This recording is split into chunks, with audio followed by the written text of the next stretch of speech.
Alright, welcome back.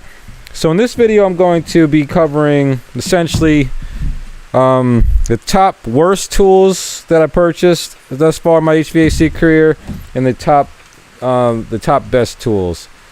I basically have done 4 of each. I'm sure I've got more than that, but this is pretty much a good foundation. You get the gist, so that way you don't have to make the same mistakes I made, and you can pretty much benefit from some of the good decisions I made. So first we're going to go ahead and start out with the worst tools. And as you can see here, I've got, my Testo, this is the Testo kit I started with.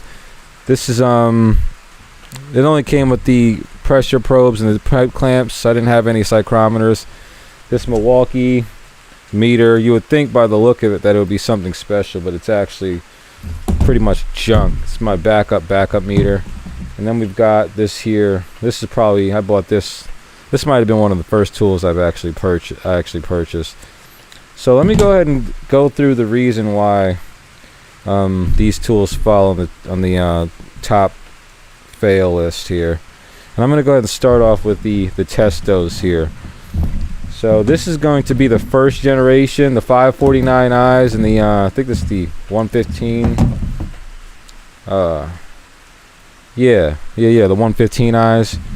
So essentially, first and foremost, we're going to go ahead and start with the range. And I know this is old technology, and essentially the range has pretty much been improved since then, but just the fact of having only a 15-foot range with wireless probes is pretty ridiculous. They're just essentially, as far as wireless is concerned, they're not really giving me much of a benefit, because you can have a 15-foot cable with no problem.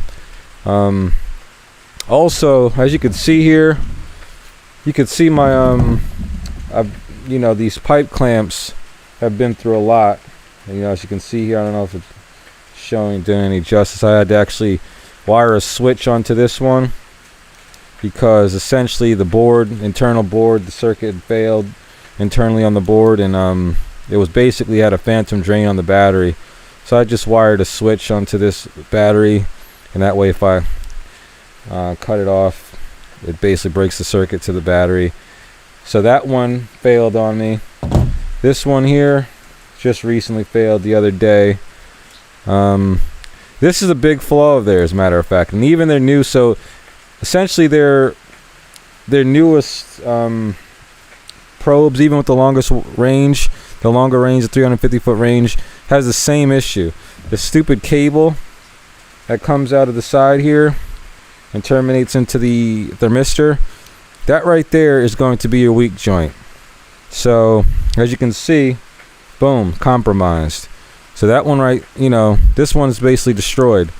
Now don't get me wrong, as you can see, I'm going to keep these tools running, so I might just go ahead and see if I can salvage a thermistor and wire it in there, see if it's calibrated properly, but everything else still works. But those are pretty much garbage. They're just pretty much on their last leg, still riding. These here, they work still.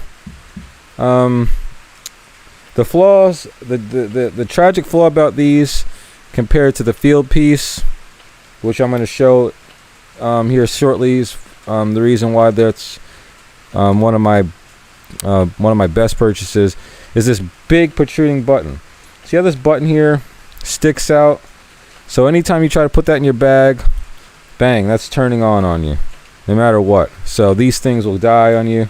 You see how quickly it syncs up to anything within that 15-foot radius. So if you put that in your bag and that just literally taps something in the bag while it's in there, they're going to be dead by the time you go to use them. So the trick that I had done, the trick that I did to kind of remedy that, I would have to unscrew it and literally just have it halfway unscrewed. Sometimes this would fall out. I've actually come close to losing the bottom piece of this thing before, so they're really a nightmare to deal with. I'm not going to lie about it. So we had to pretty much upgrade from those get our field piece probe set. Like I said, Testo, I guess, might have been the first. I'm not even sure who's the first to do it, to be honest, but they're the first I've seen with this type of wireless setup. So maybe they were just pretty much growing pains or whatever. But like I said, even the newest generation's got the same button style. Not to mention, if they would have had the button style like the field piece where you have to hold it down for about 3 or 4 seconds, that would have helped to remedy this issue. But no, you've got to tap it to turn it on, and to turn it off, you've got to hold it down. So it's pretty much, like I say, it's a storage headache when you're trying to stow away the tools. So that's pretty much everything on those, why you're not going to want to invest in anything to do with these Testo probes. We're going to go ahead now to this Milwaukee meter. This wasn't my first meter, but it was my first like really slick meter, what I thought was slick. And I thought it was pretty cool because it had the M12 platform, the M12 battery, which you would have thought, oh, I'll never have to worry about batteries again, seeing how a regular meter only uses maybe a 9-volt, single 9-volt, or even 3 AA batteries or something like that, and you don't have to worry about batteries for like a year straight. But no, this one, even using the M12, like a 2 amp hour 12-volt battery, this thing would actually like, but you might get like a month or two, maybe 2 or 3 months out of it. And it's basically just garbage. I mean, all the rubber started to pretty much fall apart. The jaw self-destructed on me, as you can see. It doesn't close all the way unless I pop it in. And I disassembled it and saw there's a push rod, plastic push rod assembly up through here that just basically broke, failed on me. So these clamp jaws are gone. All the rubber just deteriorated over the time. Not even, like I said, you know, yeah, I use my tools. I mean, I don't baby my tools. I'm not going to lie about it. But this thing actually, you know, started falling apart on me after maybe 2 years use, a year and a half of use. So that's pretty much unacceptable.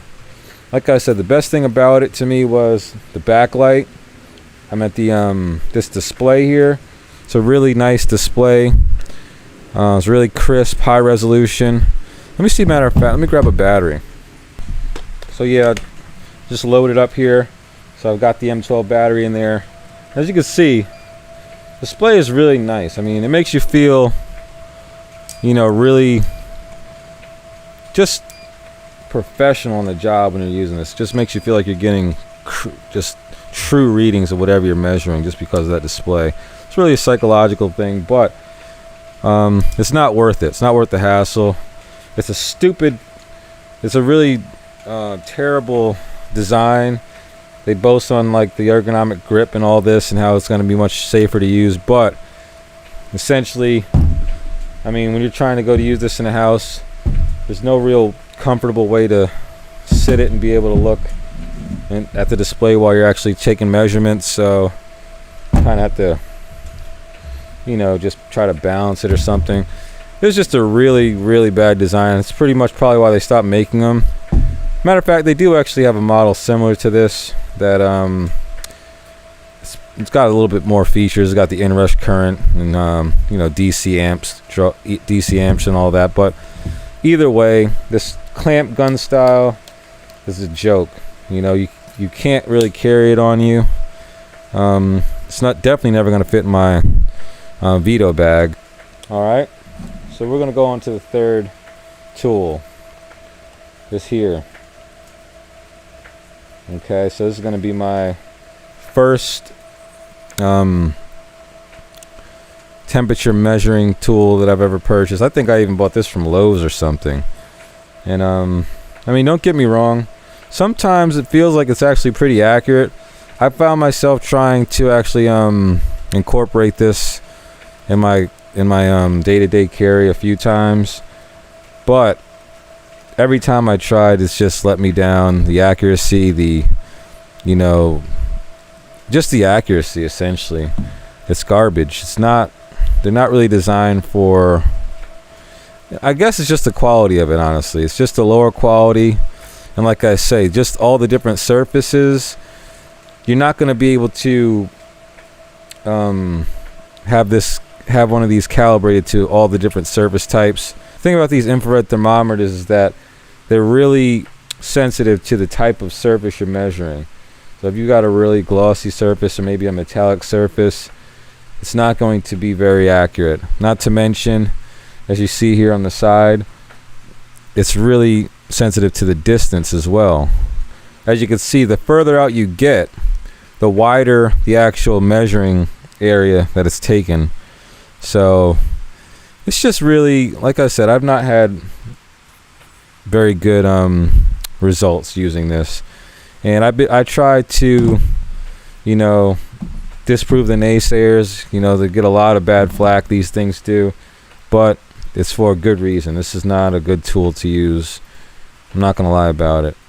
I've not tried a higher quality one because I just figured it's not going to be too much of a jump up. But let me know if you guys have better experience with the higher quality ones. But I pretty much just trust that these aren't going to be the tool for precision.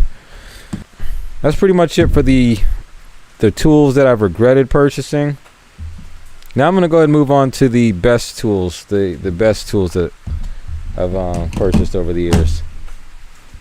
Alright, so this is going to be the stock of best tools that I purchased over the years. And honestly, I mean, obviously there's going to be more tools that I use that I like a lot, that I appreciate, but don't want to be all day with the video. This is just going to be the top 4. And I actually counted this field piece set as one. So yeah, I'm just going to go ahead and start off with the field piece S-Man 480s here. It's digital manifold set. And basically, best thing about this system here is just the sheer versatility. Essentially, I know a lot of guys don't like pulling vacuum through manifold, but in my experience, it's been okay. It's been decent. I'm not sure, maybe I'm just not having too many issues as far as little micro leaks or whatever, but or I mean, I really don't need it to be that fast. I don't necessarily need a 5-minute vacuum. And I might change my mind here soon. I mean, like I said, I've got a Appion 1/2-inch hose, you know, with you know, the valve core removers and all that. So I have used the thicker hoses to pull vacuum, and yeah, it is pretty impressive, you know, when you remove your shader valves and everything, and you can pull a vacuum on a pretty decent sized system in under, you know, 10 minutes. But because of my work style, I pretty much use that time productively anyway. So, and the reason why is because the time saved, not having to take, because I use these manifolds anyway to nitrogen test the system. I've got them already set up. So the first thing I do when I'm pulling down a system is I hook these up, pump it down, then I get nitrogen on it after I do my repair or whatever through this system. And then after nitrogen, put the vacuum on it. Then after the vacuum, I do my essentially startup with the same system. I'm not having to go back and forth and essentially remove hoses and, you know, set up vacuum rigs and things like that. So I save a pretty decent amount of time alone just using this. And I don't really use this for service. I used to use a little bit, but now that I've got my field piece wireless probe set, I use this pretty much for doing repairs, equipment repairs and commissioning, things like that. So like I said, it's very versatile. They're very reliable. I love the Wi-Fi. I like the fact that the vacuum gauge as well is wireless as well. So the internal vacuum gauge, you can pretty much sync it with your phone with the field piece app, and you'll be able to essentially get about 300-foot range and monitor your vacuum from wherever you're at, you know, remote to that system. So really powerful. It's got a nice internal tightness test, which is a temperature compensated leak check. You know, you can sync all your probes. You can look at your wet bulb, dry bulb, sync your temperature clamps to it, sync your psychrometers. I mean, it's just a really super powerful system. A lot of people I don't think a lot of guys really fully delve into what these things are really capable of. You know, it's got a dry bulb, K-type thermocouple for your outdoor dry bulb when you're using it, so you don't have to worry about pulling out another probe. That's one thing I like about Field Piece. They really do. They try to throw the kitchen sink at it. That's why I really wanted to like that 680 meter. But there were just a couple things about that meter that I couldn't deal with. So, but I would have loved to have that as part of my kit. But yeah, that actually leads on to my next instrument. We're pretty much good with this.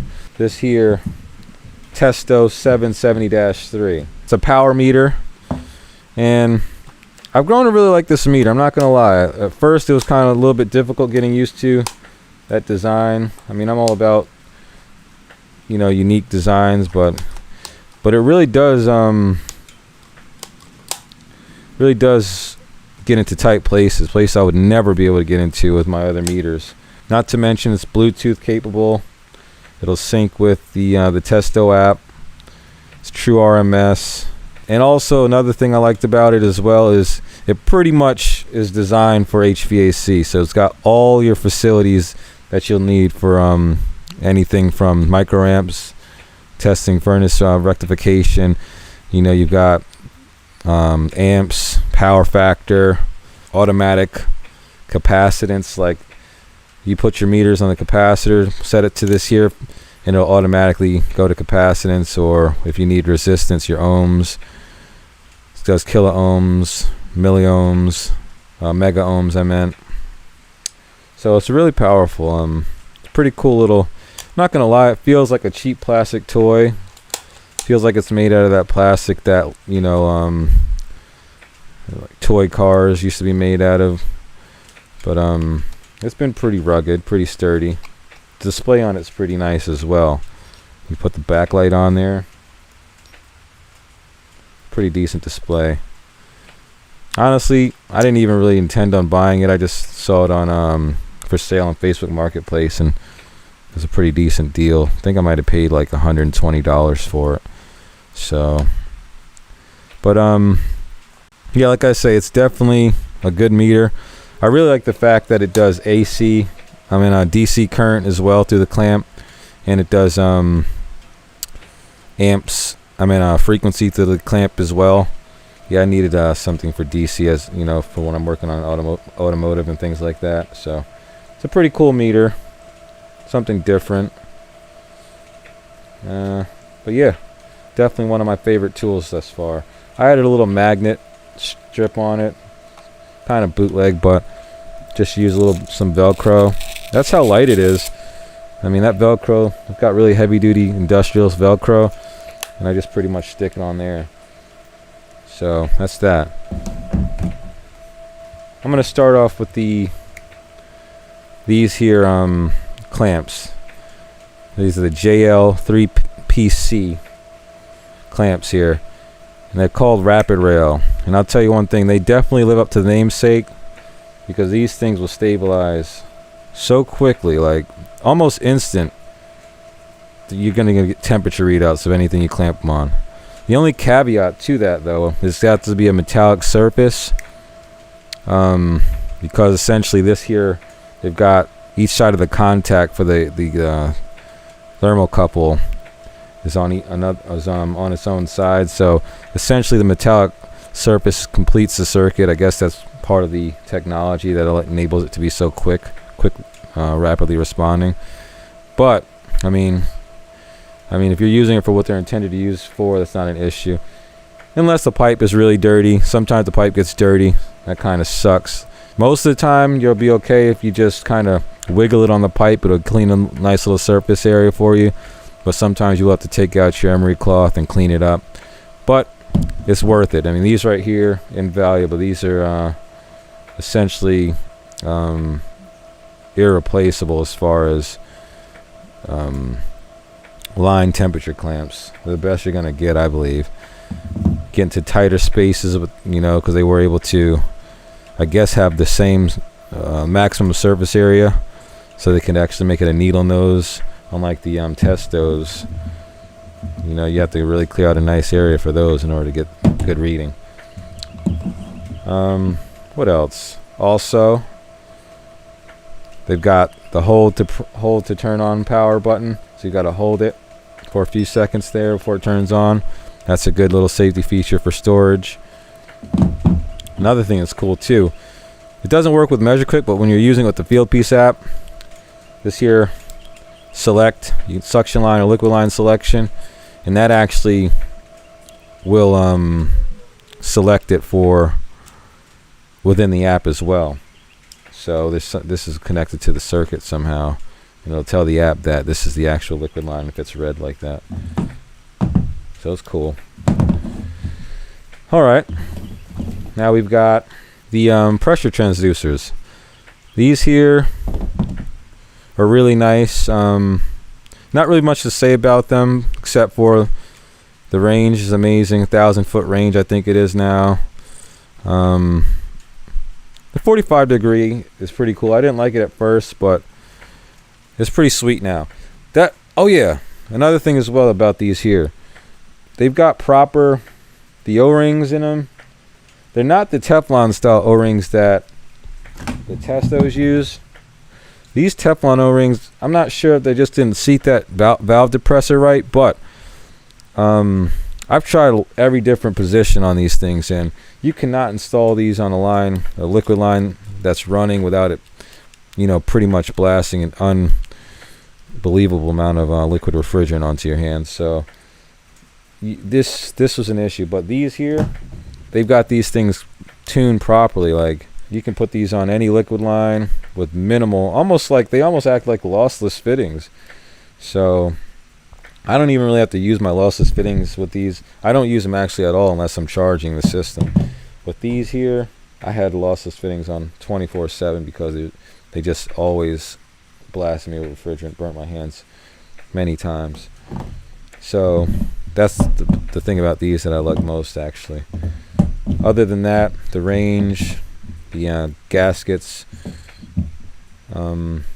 that's about it. Then we've got the psychrometers. I've got plenty of these psychrometers, but I'm just covering this as a set because this is how it came in the set. Actually, it came with 3. But yeah, these psychrometers are amazing. Essentially, these are the JL 3 RH, and pretty much the same. You can select your return supply. That's selectable, and the software will recognize based on what you select. These magnets are pretty sweet, very, very strong magnets. Also, they're just good. They're just durable. I don't know. You get your wet bulb, your humidity, dry bulb, pretty much all the readouts you'll ever need for testing and measurement. So I really like them. Pretty decent. I think that's going to be like a 1/4 inch head there. So they're good. They've been good to me thus far. So this kit is going to be definitely one of my top 5 purchases so far. All right, on to the next. Last but not least is my Vito Tech MC bag.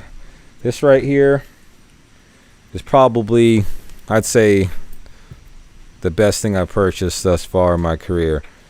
And I'm not gonna lie, when I first started, you would have never been able to convince me to spend probably $160 on a bag.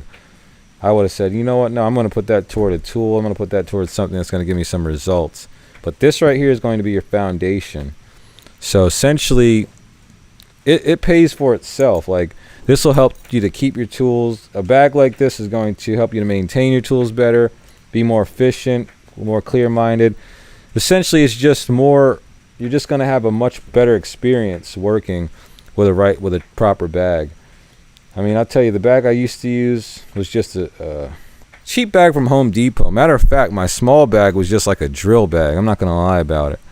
And I just had little basically trash tools in there. So that goes to show like my mentality at that point. But I had a really big, it was just a really big tool bag. I still have it. I don't want to pull it out. But essentially, this right here, just the fact of how it organizes and just allows you to put all your tools in an organized, neat fashion it's just like I said, it's going to be the backbone to all your equipment. So you probably want to start off with a nice bag, and then build the tools around that.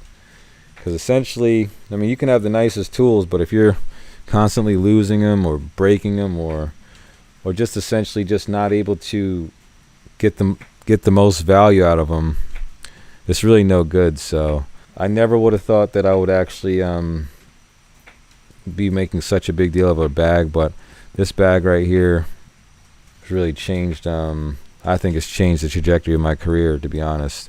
So we're gonna go ahead and end it on that. I think that's pretty much it. So yeah, I will be doing a 1-year review on this bag, matter of fact, anyway, shortly. So I don't really have much to say about it, but you get the gist. It's just important to have a good quality bag in order to maintain your tools properly, in order to just carry out your duties as a technician. So let me know what you think. Let me know what tools that you have that whenever you use them, you essentially just it just makes you feel like you've got really good value, or whenever you use them, you're feeling like you wish you would have just never purchased it. All right, so I think that's it for today. Thanks for watching, and we'll see you on the next one. All right, bye now.